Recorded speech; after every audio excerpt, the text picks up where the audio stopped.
पैसा था। तो वो अपना काम की तलाश में निकले थे। तो फिर जाते जाते उसको आग चढ़ा कि बगल में ही मेरा एक मित्र है, तो क्यों ना उसके पास जाए और कुछ अपना नौकरी की चर्चा करें। जाते जाते इतना थक गया कि मित्र का घर के अंदर भी नहीं जा पाया और सीढ़ी पे बैठ गया। उसके पास पैसा नहीं था। पैसा नहीं होने के कारण वो क्या किया कि पैदल ही चल दिया।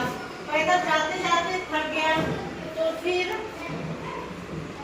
सीढ़ी पे बैठा। बैठने के बाद क्या हुआ कि बगल में से एक भिखारी आ गया।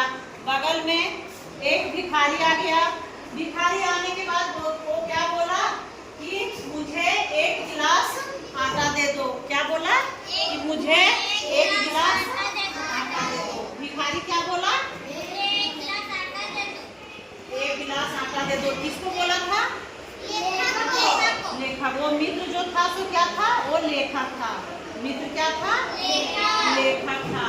तो वो मित्र अपने लेखक से बोला कि वो सोचा कि ये घर का मालिक ही सीढ़ी पे बैठा है। वो घर का मालिक ही सीढ़ी पे बैठा है। तो वो सोचा कि यही मालिक है तो इसी से कुछ क्यों ना मांग लूं, इसी से क्यों ना कुछ मांग लूं। तो क्या मांगा था वो? एक गिलास आटा। तो वो क्या किया, लेखक को अपने भूख के कारण गुस्सा तो था ही, चिड़चिड़ापन था। तो वो गुस्सा से बोला कि मेरे पास आटा नहीं है। तो भिखारी क्या बोला कि आटा नहीं है तो एक फटा पुराना कपड़ा ही दे दो।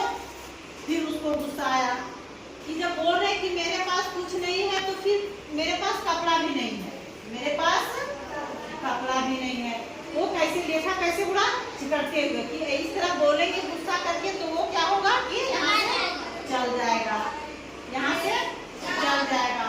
तो फिर क्या हुआ कि कोई कपड़ा भी नहीं है। लेखक क्या बोला कि मेरे पास कोई कपड़ा भी नहीं है।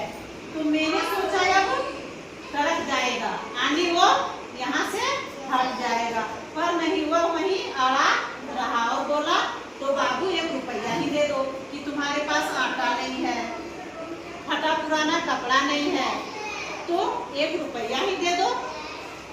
कौन बोला? लेखक बोला। कौन बोला? किसको बोला? भिखारी को।